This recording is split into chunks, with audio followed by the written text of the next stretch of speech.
পৃথিবীতে সবচাইতে শ্রেষ্ঠতম দোয়ার স্থান হলো মা বাবা।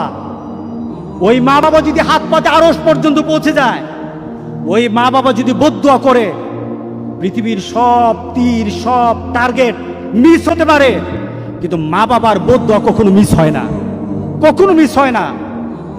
আর সন্তান মা বাবার জন্য যখন দোয়া করে, পৃথিবীর কোনো হুজুর, পৃথিবীর কোনো বুজুর্গ ব্যক্তির দোয়া কবুলের ব্যাপারে সন্দেহ থাকতে পারে, কিন্তু সন্তান যখন মা বাবার জন্য দোয়া করে, এই দোয়া আল্লাহ ফেলে দেয় না।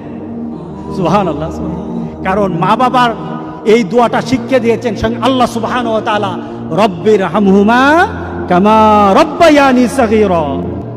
আপনি কবরে থাকবেন, আপনি প্রত্যেক নামাজে আপনার সন্তান দোয়া করবে আপনার জন্য, রব্বির হামহুমা কামা রব্বায়ানি সাগীরা। পড়েন, মা বাবার জন্য দোয়া করেন প্রতি নামাজে বলেন মা বাবার জন্য, রব্বির হামহুমা কামা রব্বায়ানি সাগীরা।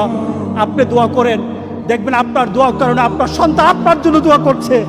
আপনাকে আল্লাহ যেন এমন সুযোগ করে দেয়, এমন কুলাঙ্গার সন্তান যেন আমাদের সন্তানগুলো আল্লাহ না বানায়। সবাই বলেন আল্লাহুম্মা আমিন।